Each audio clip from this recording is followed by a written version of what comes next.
একটা জঙ্গলে একটা জলাশয় ছিল। ওই জলাশয়ের পেছনে একটা ছোট জলাশয় ছিল। কিন্তু সেটা দূর থেকে নজরে আসতো না, কারণ সেটার কাছে কিছু গাছপালা ছিল। ওখানে অনেক মাছেরা একসাথে থাকত। ওখানে ৩ বন্ধু মাছেরা থাকত, যারা সারা দিন নিজেদের মধ্যে আনন্দ ফুর্তি আর খুশিতে থাকত। একবার দুজন জেলে সেই বড় জলাশয়ের কাছে ছোট্ট জলাশয়ের কাছে আসে। ওরা অনেকক্ষণ ধরে মাছ ধরার চেষ্টা করে, কিন্তু কোনো মাছ পেল না। দুজনে ওখানে বসে মাথায় হাত দিয়ে কথাবার্তা বলতে থাকে। আরে বন্ধু, কি বলবো, আজকাল মাছেরাও হাতে আসতে চায় না। খুব খারাপ অবস্থা। ঘরে কিছু খাবার জিনিস নেই। বউ বাচ্চারা রোজ বলে কিছু ভালো জিনিস নিয়ে এসো, কিন্তু এখানে তো একটাও মাছ হাতে আসে না। অন্যজন বলে, হ্যাঁ বন্ধু, এখন কি করা যাবে? তখনই ওদের নজর ওপরের দিকে গেল, যেখানে কিছু পাখিরা মুখে মাছ নিয়ে উড়ে চলে যাচ্ছিল। তখনও বলে, আরে বন্ধু, এটা কি? মনে হচ্ছে এখানে কোনো জলাশয় আছে, যেখানে অনেক মাছ আছে, কারণ এরা তো মাছ ধরার পাখি। চলো গিয়ে দেখি। যখনই ওরা সেখানে পৌঁছয়, তো জলাশয়ে এত মাছ দেখে ওরা খুব খুশি হয়ে যায়। আরে বাহ বন্ধু, কি ব্যাপার! এত কাছে এতগুলো মাছ! আর আমরা শুধু সেই শুকনো জলাশয়ে খুঁজছিলাম। চলো এখন এই মাছগুলোকে ধরা যাক, মজা এসে যাবে। তো অন্যজন বলল, হ্যাঁ বন্ধু, কিন্তু এখন তো অন্ধকার হয়ে গেছে, সকালে আসব। সকাল থেকে দুপুর পর্যন্ত এত মাছ ধরব যে আমাদের খাওয়া দাওয়ার আর অসুবিধেই থাকবে না। দুজনে এই কথা বলে চলে গেল। এই কথাগুলো সেই ৩ বন্ধু মাছ শুনে ফেলল। আরে বাবারে, কাল কাল এই দুজন জেলে এসে জাল ফেলবে আর আমাদের আমাদের ধরে নিয়ে চলে যাবে।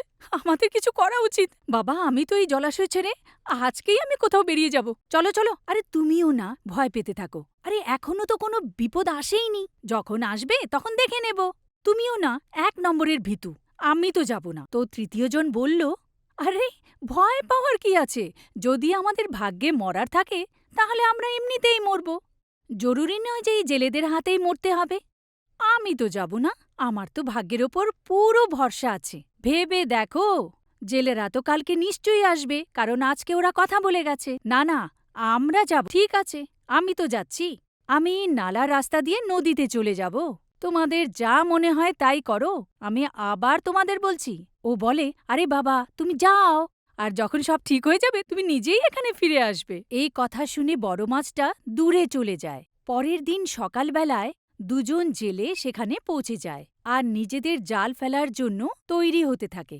ওদের দেখতেই দুটো মাছ একদম ঘাবড়ে যায়। এ তো সত্যি এসে গেছে, এখন কি হবে? আমাদের দুজনে কিছু করা উচিত, না হলে ওরা আমাদের ধরে নিয়ে যাবে আর আমাদের ওরা খেয়ে নেবে। অন্যজন বলে, আরে ভয় পাচ্ছ কেন? যদি মরার থাকে তাহলে আমরা এমনি মরে যাব। আমার ভাগ্যের ওপর পুরো ভরসা আছে, আমি এখানেই অপেক্ষা করব। তুমি এসে যাও আমার সাথে, ভয় পেও না। যদি আমরা ভাগ্যের ভরসায় বসে থাকি না, তাহলে এখানেই মরতে হবে। আমাকে কিছু করতে হবে। তুমি চলো কোথাও লুকোনোর জায়গা খুঁজি। আরে লুকিয়ে কি হবে?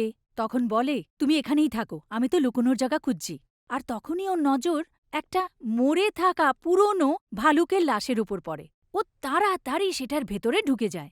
ওটার ভেতরে ঢুকতেই ও ভীষণ বাজে গন্ধ পায়। কি বাজে গন্ধ!